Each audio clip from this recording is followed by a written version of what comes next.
for your listening enjoyment, John Lund as Johnny Dollar. I'm Benson, Johnny. How fast can you get to Kansas City, Missouri?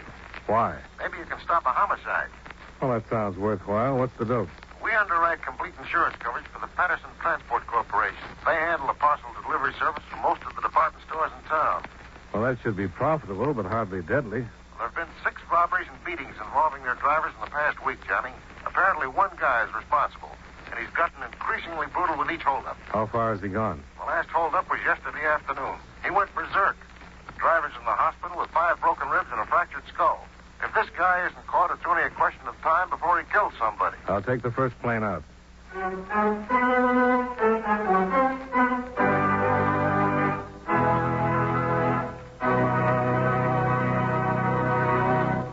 You know, many great men have attained the highest office in our land, the presidency of the United States. Can you guess the name of this man? In 1884, with a limited education and practically no experience in national affairs, he was elected president at the age of 48. During his administration, an income tax was passed, but declared unconstitutional by the Supreme Court. And Coxey's army made its first march on the Capitol as a protest against unemployment. It was also during his administration that the Presidential Succession Bill was passed, which indicated the line of succession to the presidency from the president down through the cabinet. If you don't have his name by now, here are 2 more clues. He was the first president to be married in the White House and the only president to serve 2 non-successive terms. Who was he? Grover Cleveland, 22nd and 24th President of the United States. His life is part of your American heritage.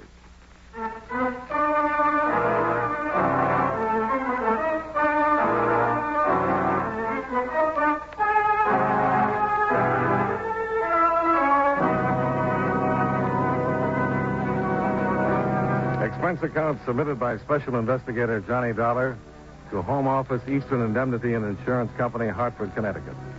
The following is an accounting of expenditures during my investigation of the Patterson transport matter.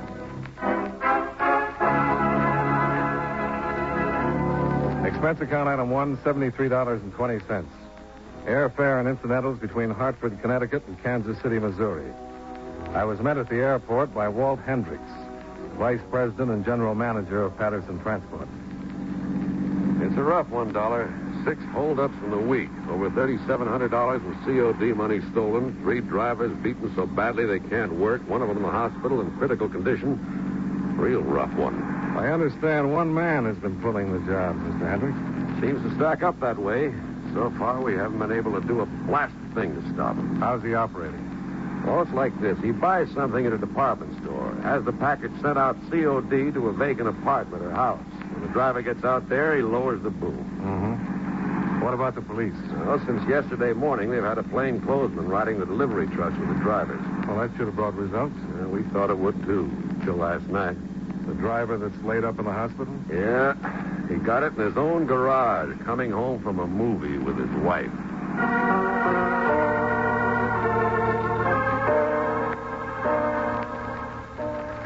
Hendricks dropped me off at the Muleback Hotel. He said the Patterson Transport Company would supply a car for my personal use. And it was there, ready and waiting, after I finished checking in. I drove over to police headquarters at 1125 Locust Street, where Lieutenant Herman of the Robbery Division filled me in. Well, there's a few things about this that make sense, Dollar. Not many, but a few. Like what, Lieutenant? The way he operates, for one, has a definite pattern. Every holdup's either at the far end of the driver's route or the last stop or 2 before he checks in for the day. Sounds like he's pretty familiar with the delivery operation. And that's what we figure. Maybe from the Patterson transport end, maybe from the department stores. Then another thing. He's almost sure to be a psycho. The way he's manhandled those drivers? There wasn't any reason for beating them. Drivers all have orders not to resist. He gets increasingly brutal with every holdup. No sense to it, unless he's a psycho. Mm-hmm. Any description on him? Yeah, partial. Always wears a blue bandana handkerchief over his face. But here's what we've got on him for what it's worth. See, about 6 feet, 190 to 200 pounds, gray slouch hat, baggy gray suit. Has a noticeable limp in the right leg. Well, that's pretty general, but that limp might help tie him down. I've got the personnel managers at Patterson and the department stores going over their records on the basis of that description. So far, they haven't come up with anything. But here's another angle. Take a look at this map. Yeah, sure. Now, the first robbery took place out here, 4300 block on Seneca. The next, here, at Observation Park. And one here on Cypress. The next at 32nd Terrace. Then 54th and Jackson. Well, that makes a rough circle around the city. What's he been doing, moving from route to route in a definite pattern? That's it. Hitting one driver after another in turn. Well, then you should know who's liable to be next on the list. We do. Driver by the name of Milton Spears. He's got the Southwest Territory down here. If the man we're after follows his pattern, we'll get him. But if he breaks it like he did last night... Yeah. That's about all I can tell you now, Dollar. We're hoping this guy will try again with our men riding the trucks. It's our best bet for getting him. And even if he doesn't, maybe we can... Oh, hi, Grayson. Lieutenant, we just got a report over in Traffic Division. One of the Patterson Company's trucks was in an accident on Anderson Avenue. What kind of accident? Well, apparently the truck got out of control, smashed into a parked car along the curb. The driver was killed.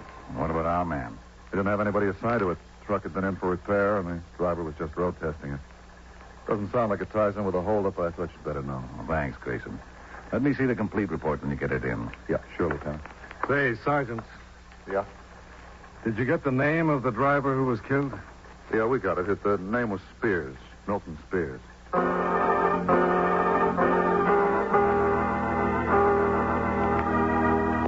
When we got to the scene of the accident, an ambulance and squad car were already there.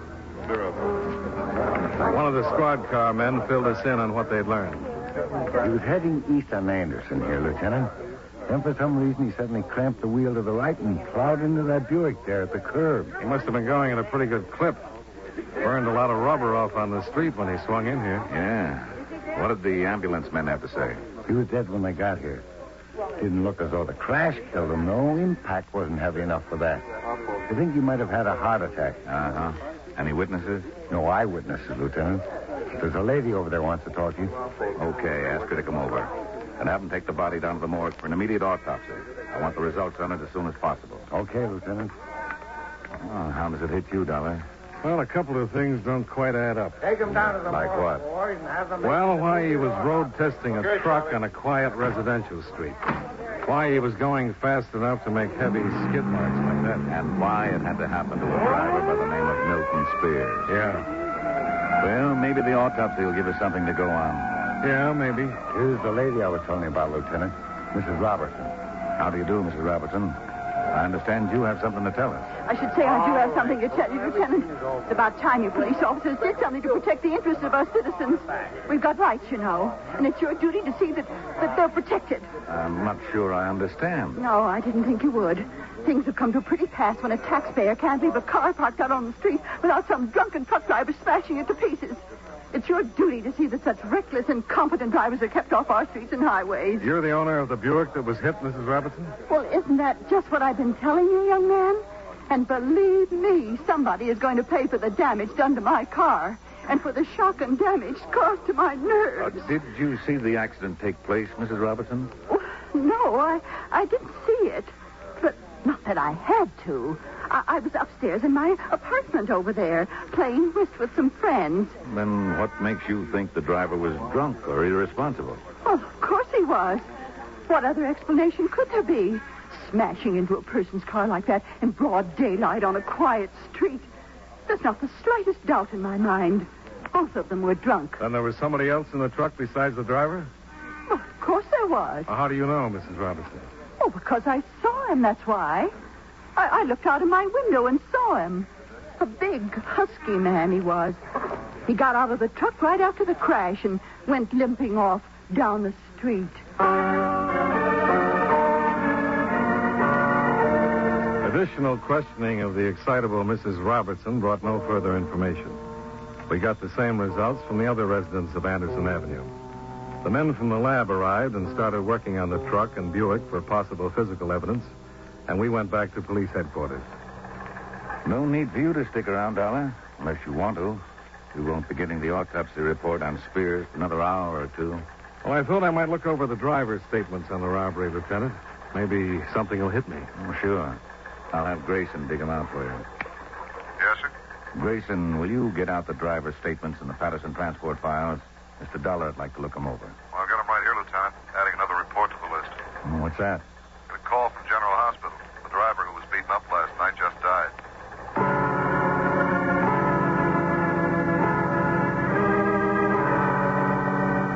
I went over the driver's statements and the official investigation reports. Lieutenant Herman and his men had covered every angle I could think of, and a couple they hadn't. When I got through, the autopsy on Milton Spears hadn't been completed yet, so I drove out to the Patterson Transport Company in the Northeast Industrial District. I found Walt Hendricks in the offices of the company, which were located to one side of their busy garage. Oh, that's a terrible thing about Milt Spears, Dollar. A terrible thing. Man had been with us for 15 years. Perfect safety record, and gets himself killed in an accident that way. If it was an accident. Well, you think it's connected with the holdups? We'll know more about it when we get the autopsy report. Well, I suppose it could tie in. According to the pattern, Spears was the next driver due to get hit. Sure, and if it had happened while Spears was out on the route, I'd say okay. But he wasn't. Just what was he doing, Mr. Hendricks? Well, his truck broke down, the clutch linkage. We sent a substitute out. When the garage got through, Milt took the truck out to road test it. Anybody go with him? No. Milt was a good mechanic. No reason to send anybody along. And we don't allow our men to pick up any riders or hitchhikers. No, there couldn't have been anybody in the truck with him. Well, maybe he picked up somebody he knew. Well, a possibility, I suppose. I don't know, Dollar. This thing's got me so dizzy I can't think straight at all. I guess there's one consolation, though. Yeah, what's that? If you count Spears, every driver in the organization's been hit by now. Unless he starts over again, this guy has any place to go. I'll give you 8 to 5. He'll think of something.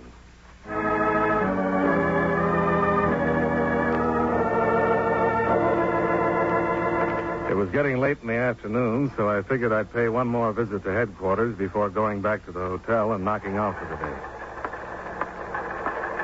As I walked into Lieutenant Herman's office, he was just finishing a phone call. Okay, Doc. Thanks for the fast report. I'll buy you a dinner someday if you're lucky enough to catch up with me. Oh, hi, Dollar. That was Doc Winters, autopsy surgeon. There was a .22 caliber bullet in Milton Spears' brain. Wow. Nothing very accidental about that, is there? Not likely. Fired at close range behind the right ear. Point of penetration was covered by hair. Bullet lodged in the bone. That's why the ambulance attendants didn't catch it. No wonder he crashed the truck. Yeah. We'll have ballistics examine the bullet. Don't know that they'll come up with anything, though. Well, it's been a long day. What do you say we go out and have a bite to eat? I'll buy that, Lieutenant. There's a good steakhouse right down. Lieutenant Herman.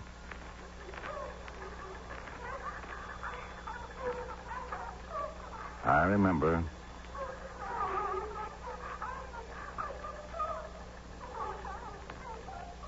We'll be right there. Now, let's roll, Dollar. What's up? Remember that Mrs. Robertson? The woman who owned the smashed-up Buick? Yeah. She just saw the man we were after. He's out in front of her place right now.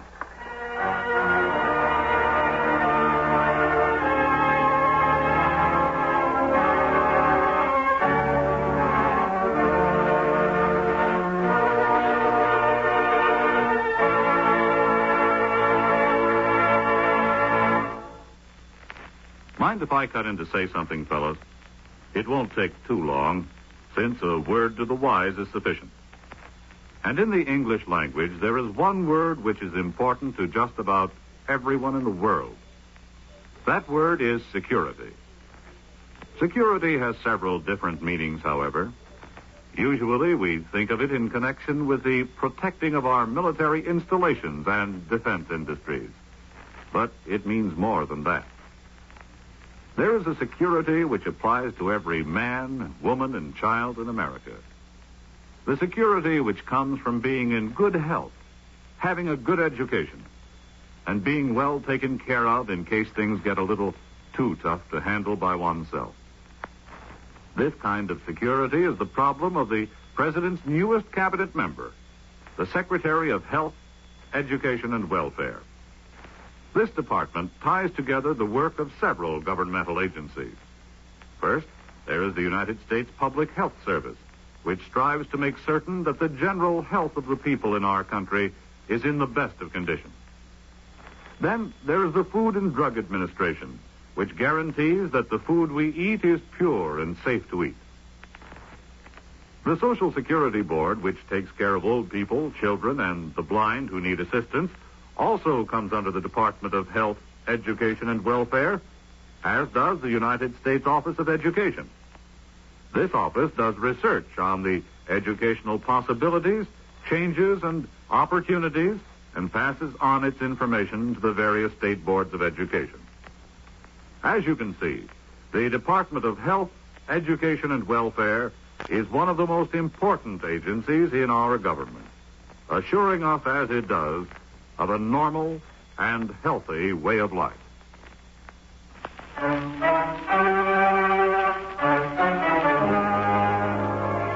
And now, with our star, John Lund, we bring you the second act of Yours Truly, Johnny Dollar.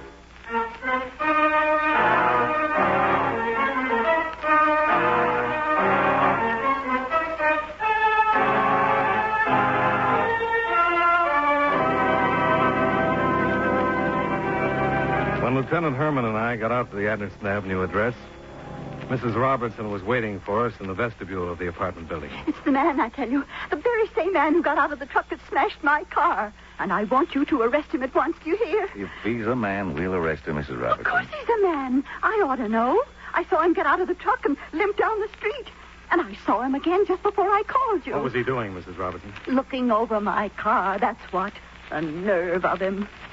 A criminal returning to the scene of his crime. There's no doubt about the identification. I told you there wasn't, didn't I? A big, heavy-set man, dressed in a gray suit, walking with a limp. He's the man, all right. Where is he now? Oh, where would a man like that be? I told you he was drunk when he smashed into my car. He went into that bar at the corner.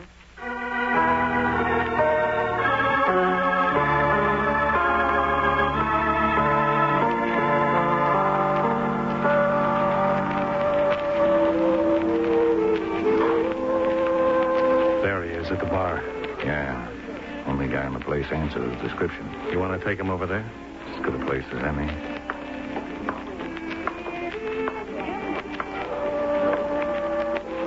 Police officers, keep your hands on the bar. Hey, what's going on here? Hands on the bar.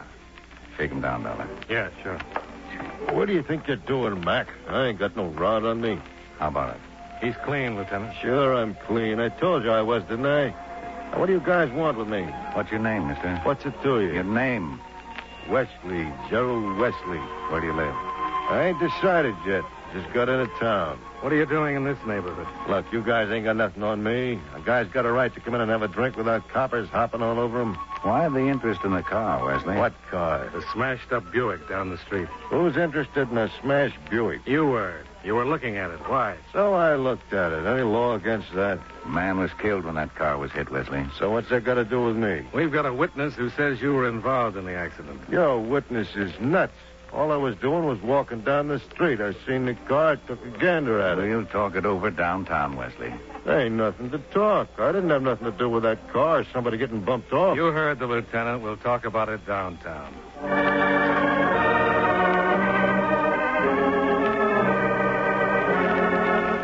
Might as well come clean, Wesley. Make it easier on yourself. There's nothing to come clean about. I told you, coppers, that you ain't got nothing on me. We've got a witness who says different. I told you he's lying. I never been in that neighborhood before. What did you do with the gun? What gun? The one you used to knock off Milton Spears. I never had a gun. And I never heard of the Spears. Now, why don't you guys lay off and let me out of here? Pretty good racket you had, Wesley. How'd you happen to think of it? What racket? The parcel delivery gimmick. You nuts or something? I didn't have nothing to do with them Patterson trucks. We didn't mention the name of the outfit, Wesley. So you didn't mention it. Then how'd you know what we were talking about? I can read the papers, can't I? They've been full of them parcel delivery stick-ups. You know more about it than that. Come on, let's have it, Wesley. I tell you, nuts. I just got into town yesterday. From where? California. Where in California? Folsom. We can check on that, Wesley. So check. You'll find out it's like I said. You ain't got a thing on me, coppers. Not a lousy thing.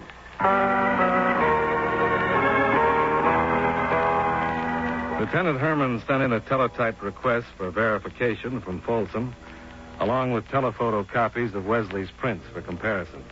We got the answer back in an hour. Well, there it is, Dollar.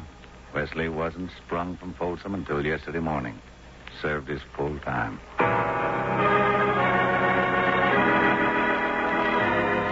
We made one more check. We had Mrs. Robertson try to pick out the man she'd seen from a lineup including Wesley and 6 police officers. She made a positive identification of Sergeant Grayson.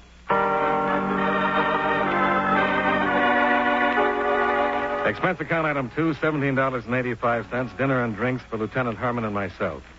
Afterwards, the lieutenant called it quits for the night, and I headed for the Patterson garage. I wanted to talk with Walt Hendricks again.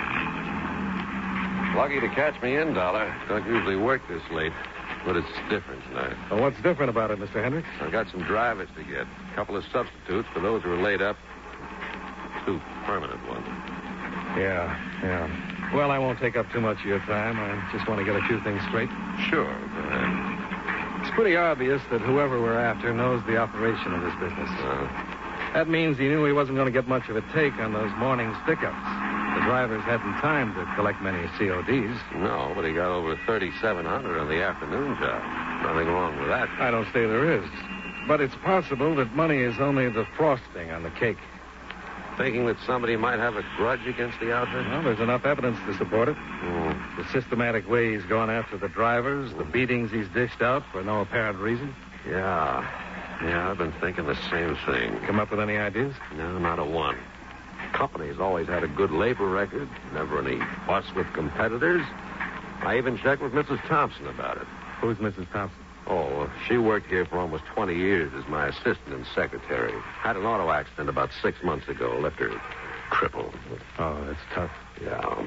But she knows the business as well as I do, so I thought maybe she'd come up with something. Have any luck? Nothing. I even talked to her husband about it. Did he work for the outfit, too? No, but he got to know it pretty well through her. And he figured it the same way we do. But he couldn't come up with anything either. He did try to warn Milt Spears, though. How was that? Well, he had the guy's pattern figured out, too, and knew Milt might be next. So we warned him to be careful. Mrs. Thompson's husband was here at the garage before Milt Spears left? Yeah, that's right. He drove up just a few minutes before Milt took off to road test the truck.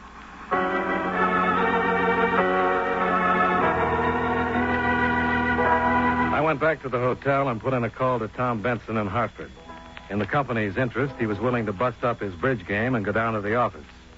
He called me back in about 45 minutes with the information I wanted. The accident took place last Christmas Eve, Johnny. Thompsons were leaving a party at the Patterson offices. Apparently, the husband had a little too much to drink. Drove out of the garage too fast, skidded as he hit the street, and wound up on the wrong side. One of the delivery trucks was just coming in. They met head on. Uh-huh. What's the medical report say? Well, the driver of the truck was killed outright. Mrs. Thompson suffered 2 broken vertebrae, left her permanently crippled. We paid all medical expenses. She's got a life income of $100 a month. What about the husband? He was in the hospital up until a couple of weeks ago. Had a depressed skull fracture, bad compound fracture of the right tibia. Outside of that, he should be as good as new. Help you any, Johnny? I wouldn't be surprised.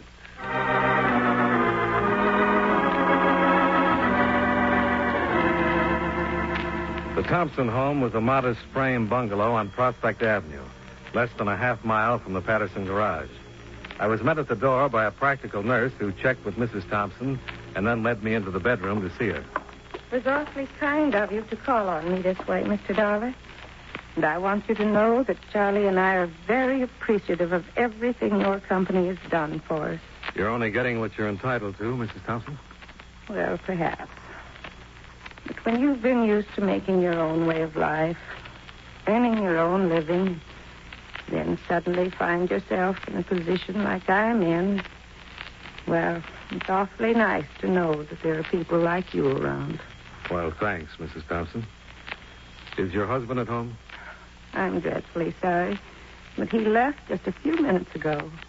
And you did want to talk to him about those robberies, didn't you? What makes you think that? Oh, Mr. Hendricks told me you were in town. And Charlie's been so interested in those holdups. Well, he just feels terrible about those poor drivers, you know. No, I didn't. Oh, yes. Just terrible. He's been so worried about them ever since the trouble began. Well, he even wanted to ride along with some of them on their routes to help protect them. Is that so? Yes, he's felt that way, you know, protective about them ever since that accident happened to us. Some men might have felt the driver was to blame that night, might have felt resentful toward them because of what happened to me, but not Charlie. He's a wonderfully forgiving man, Mr. Dollar. Where is your husband now? Yes. He even had a presentiment about what was going to happen to them after the holdup started. He told me he was afraid that robber would go from one driver to the next, beating them, perhaps even killing them. He even made a list of the ones he was afraid would be hurt. Where is he now, Mrs. Thompson? That's why he went out tonight, Mr. Dollar. He's determined he won't let anything like that happen again. That's why he went out to protect him. To protect who? Well, the next one on his list, of course. My former employer, Mr. Hendricks. The phone was in the living room. I put in 2 fast calls. The first to police headquarters. We'll have a car right out, Dollar. The second was to the Patterson garage to warn Hendricks.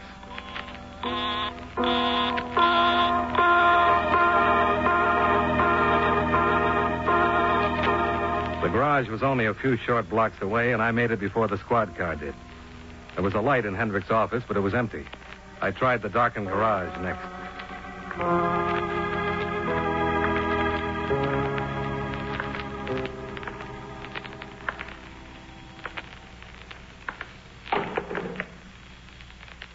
Thompson? Is that you, Thompson?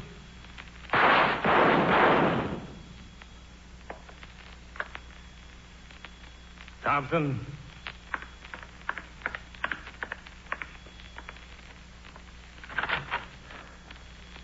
What's going on out there? What's the shooting about? It's Dollar, Hendricks. Dollar? Yeah.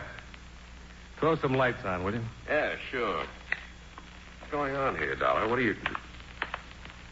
Oh, Charlie Thompson. Yeah. Where were you? In the back room. But Charlie, what happened? Well, somebody had to stop him from protecting you.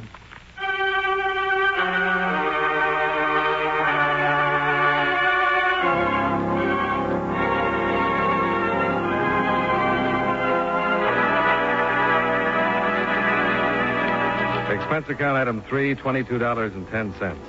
Hotel bill and miscellaneous. Expense account item 4, $71.30, airfare back to Hartford.